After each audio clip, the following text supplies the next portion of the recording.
Happy November 1st, everybody. It's time to clean up after the Halloween party. Shut the fuck up. We're not uploading this until November 1st, Chris. Your It's... Christmas propaganda hour. We're playing PowerWash Simulator again, and they dropped a fucking, like, Halloween, what's the word? Halloween, like, DLC. Not really a DLC, it's just, like, one building that you gotta wash.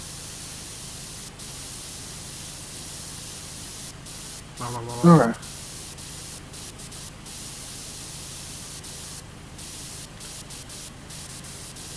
Anyway, come back later in the holiday holiday period when we do cinema musings about 8 Crazy Nights. Almost all of the early... No. We're not doing that. I will leave the channel.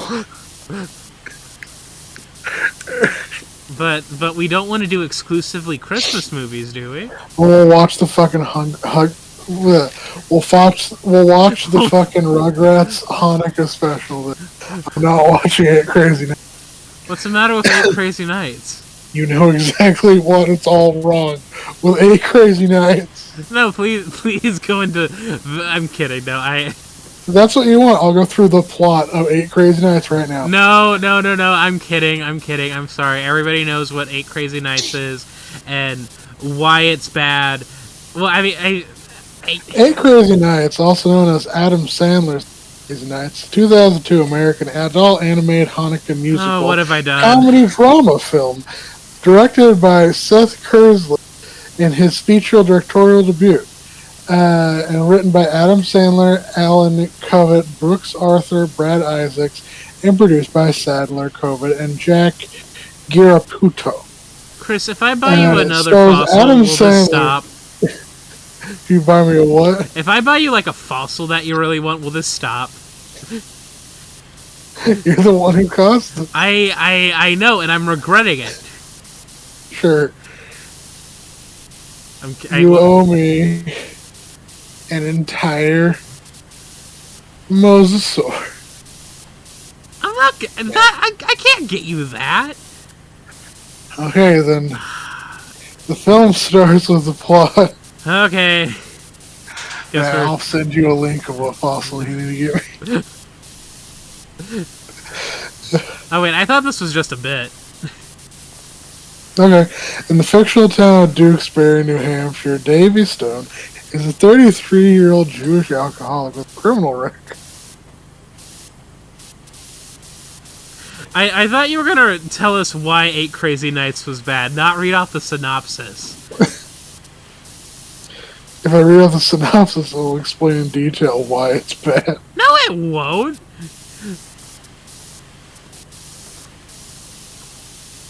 Will it? I don't know. Do you want me to? I don't know how to keep this bit going. Yes or no? Do I need to spend the rest of the video reading off the plot? No, you don't.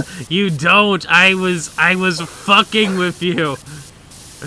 Why is it every time I feel like when I fuck with you, I'm just like, I'm throwing marshmallows at you, but when like you just you're like, all right, fucking bet, and you throw like a giant like paperweight that has thumbtacks sticking out of it, like in retaliation. But then you look at the marshmallows you threw me originally. Oh, arsenic, please. That just means you don't have to eat them. Almost all of the early cryogenically preserved bodies were thawed and disposed of after cryogenic facilities slowly went out of business. Oh, damn. R.I.P. Philip J. Fry.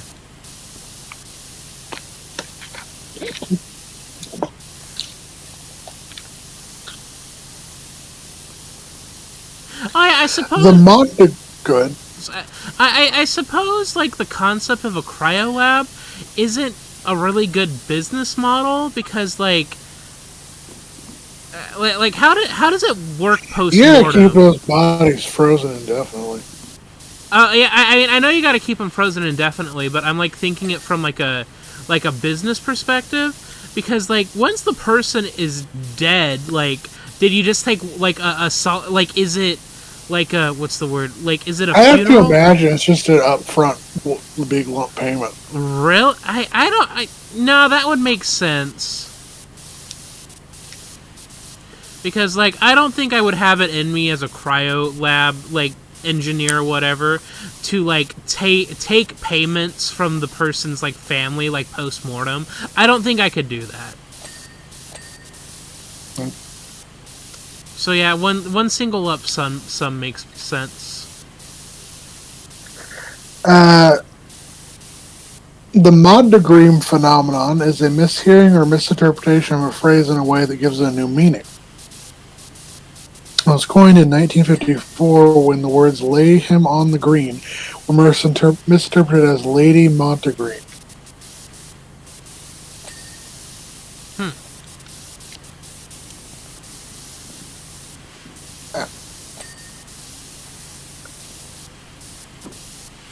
Even mild dehydration can lower your focus, memory, and mood.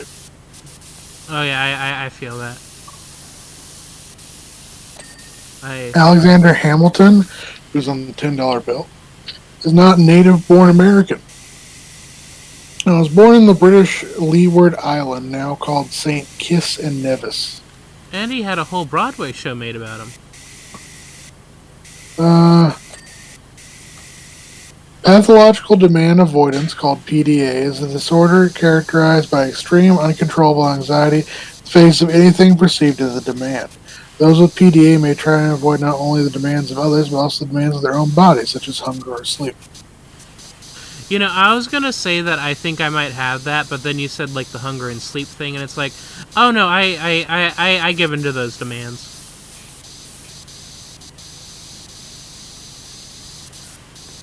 Hmm. But like I don't know what I'm saying.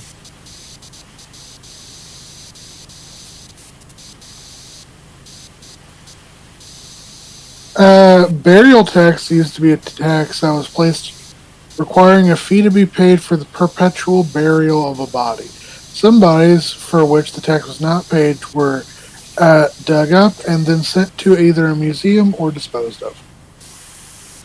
Jesus Christ. Was that like back in the day, or is that still actively happening? Let me look one second. Because speaking as a former funeral service major, the funeral service industry is fucked up. Yeah. Like if your loved one dies in a state that is not their native state, and you choose to not embalm them, the state that you're trying to get them back from will like try to will like be like, well, we can't send your loved one back. Fuck you.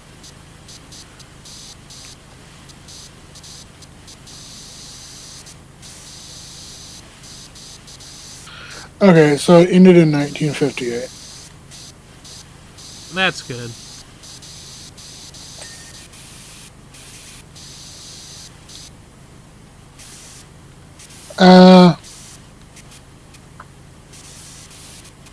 Coriana Kopf retired from OnlyFans at the age of 28 after earning $67 million over 3 years. Dang. In comparison, Keanu Reeves earned a combined total of $22 million for the first 4 John Wick films. Yeah. If I had a place where I could do it, I would try and do OnlyFans. So even more reason we need to get the commune up and running.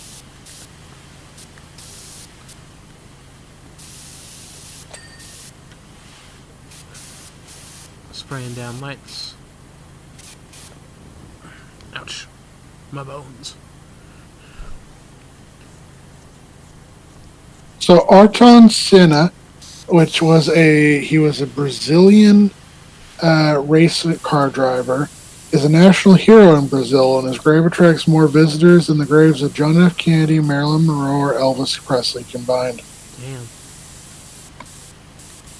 Then we should do for an episode of Factutainment. We should go to Graceland and just touch all of Elvis's stuff. What a... Oh, okay. Pay out the ass for it, too. That's... We can take a dump in his final resting place. What the fuck? Well, no. We can take a dump where he took his final dump. Isn't him dying on the toilet a myth? Let's look it up.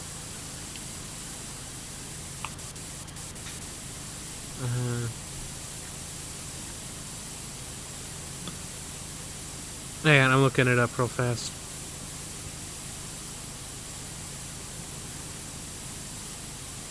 Okay. So, Elvis did not die on the toilet. The story has been created many years ago by obscure people and retold over and over again. In reality, he did suffer a heart attack while sitting in a chair in his bathroom. Gotcha. So it also says that like he suffered from like constipation, and I can understand that because I've heard some of the shit that man ate, and it's like, bruh. But also at the same time, why didn't you just get IBS instead of constipation? You know what I mean? Because peanut butter and banana sandwiches, deep fried. Cheeseburger, Coca-Cola. Yeah.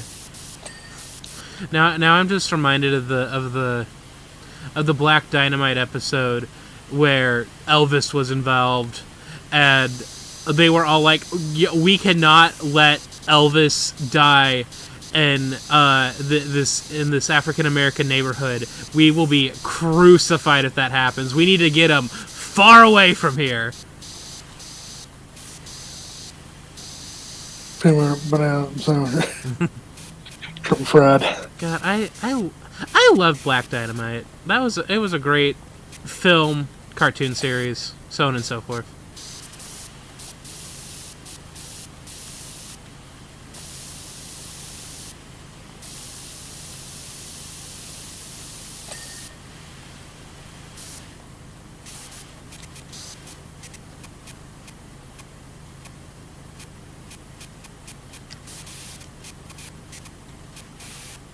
So basically, after Elvis Presley ended his relationship with Linda Thompson, he began dating Ginger Alden in November 1976. He proposed marriage to Alden 2 months later. Journalist Tom Schierman wrote that by early 1977, Elvis Presley had become a grotesque character of a sleek, energetic form. He was overweight, barely able to pull himself through his abbreviated inebriated concerts, and his mind was in fragments by the immense amount of pharmaceuticals he ingested daily. Hence the joke from Clone High, where it's like, one of the Presley brothers is like, "Oh yeah, steam."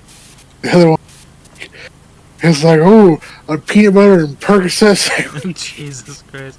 God, Clone High was so good. I'm pissed that it got canceled again. On another fucking cliffhanger.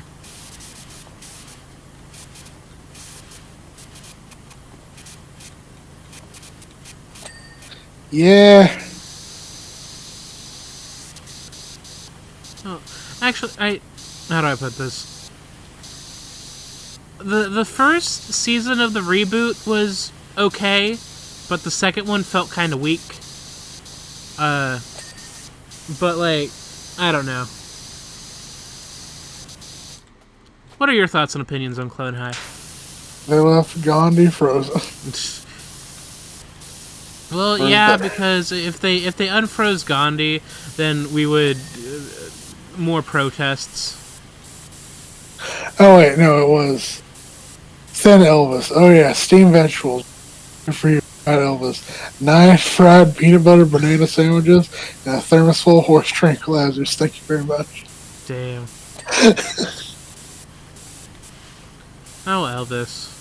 You ain't nothing but a hound dog.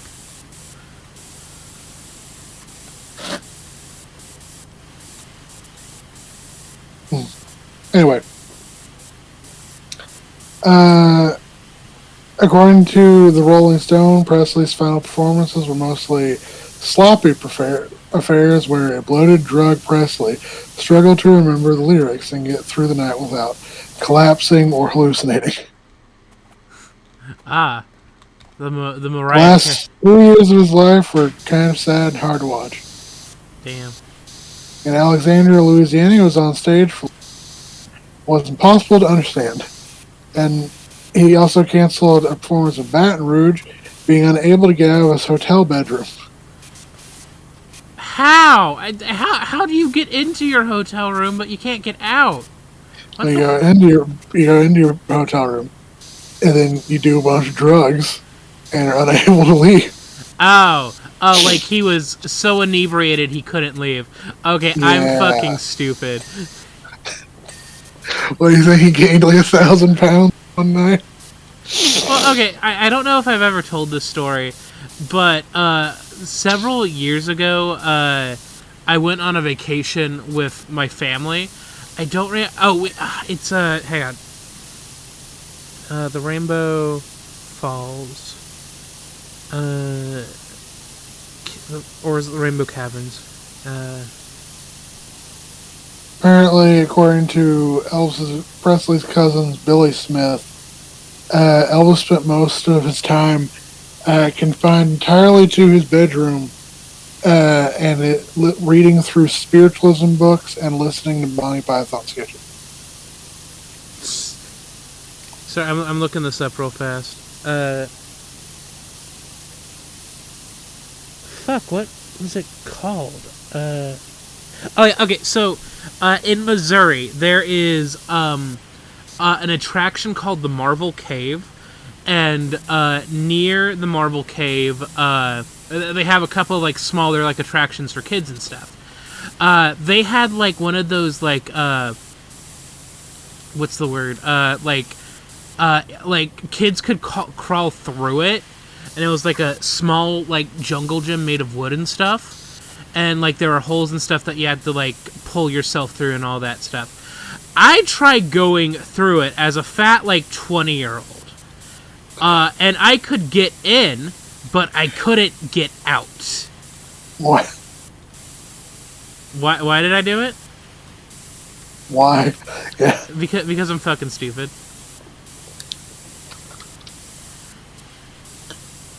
I got it.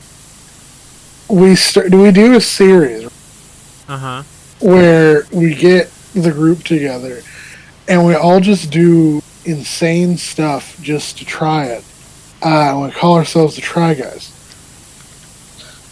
I don't think they have that copyright anymore, so it's a definite possibility. God, the Try Guys. So long as one of us doesn't make our entire personality about being a good husband and then cheat on their wives, we should be fine. The Try Guys really did have it all, and then the wife guy was like, what if I stuck my penis somewhere else? And then I don't want to call him the gay one or the Asian one, but I can't remember his name. Sorry. He was planning on leaving to do his own thing because he wanted to get in like acting and stuff, and then the wife guy happened, and because they were asking like the two guys who still run the channel and do their own things of like, so did that cause this other guy to like leave, like the actor to like leave early? And he was like, if anything, that made him stay because when all of that shit went down, because it wasn't just the wife guy cheated on his wife. The wife guy cheated on his wife with his assistant who was employed by the Try Guys. Oof. Yeah. When that happened, the actor, he felt obliged to stay and try and like keep everything from imploding, like everything they had built. So he ended up staying 3 more. Would have, because one guy cheated on his wife. Well, you know who continues to be an unproblematic fave? Good Mythical Morning. I don't know enough about Good Mythical Morning. Hang on, what are their names? Alright, so the Try Guys are founded by Keith Harpersberger, Ned Fulmer, Zach Cornfield, and Eugene Lee Yang. I assume that's the actor. The gay Asian one? Yeah. Oh yeah, Good Mythical Morning is Rhett and Link. They basically, how do I put this? They were doing what was essentially the 10-minute Power Hour from the Game Grumps way before the Game Grumps. Does that make sense? Like 2 guys sitting around a table and they're like, "What are we doing today?" And then like they do like weird stuff. At least I think that's the case. I haven't watched a whole lot, but yeah, I haven't really heard any issues with them at all. Yet. I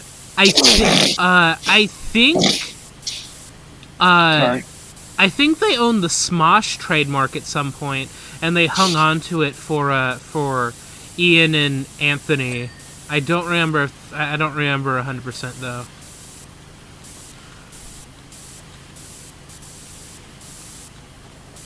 Okay, so the 2 guys remaining at the Try Guys are Keith Douglas Harpersberger and then Zach Andrew Cornfield. Mm-hmm. And then Edward Gallo Ned Fulmer was the 4th member, who ended up being removed in September 2022 following extramarital affair with an employee.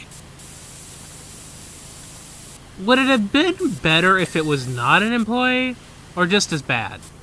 It would have been better if he hadn't built his entire personality about being around being a wife guy. True.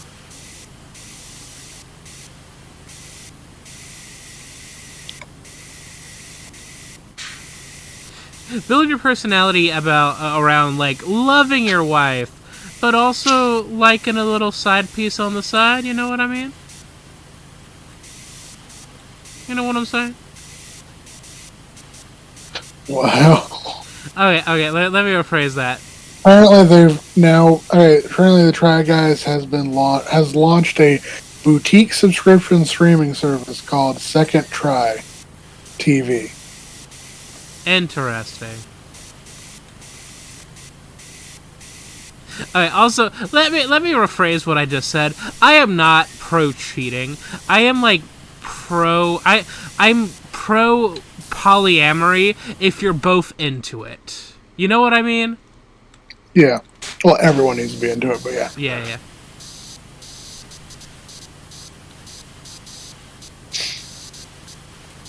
And then what we're talking about, Elvis's death. Oh yeah. So on August 16th, 1977, Presley was scheduled on an evening flight out to Memphis, from Memphis to Portland, Maine, to begin another tour. After that afternoon, however, his fiancée, Ginger Alden, discovered him unresponsive on the bathroom floor of his Graceland mansion. Attempts to revive him failed, and he was pronounced dead at Baptist Memorial Hospital at 3:30 p.m. He was 42. Damn, those perkies and ketamine will get you. Presley's funeral was held at Graceland on August 18th. Outside the gates, a car plowed into a group of fans, killing 2 young women and critically injuring a 3rd. Jesus Christ! Yeah.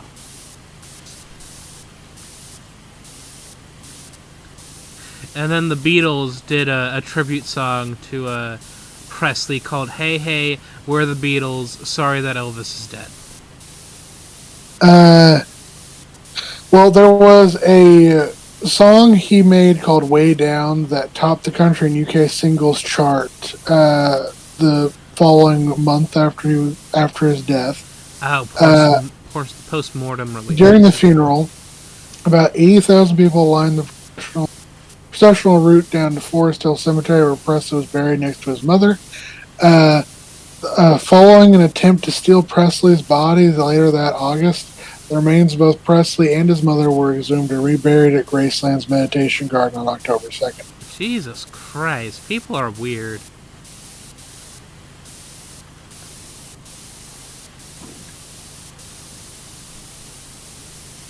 I keep wanting to say something, but I don't want to say it because I'm trying to be a little less weird with our recordings now. Why? Why would you want to be less weird? You damn well know why. I'm not going to acknowledge it, but you know why. Hi, everybody. But I will say it off recording. Hey, Zach, do you watch our videos? I don't think he does. I don't even think... He knows I upload, but I don't think he, like, cares. No, I don't think he... yeah, I think that's the case. Actually, hey, do you watch our videos? He does not. Well, bye, guys.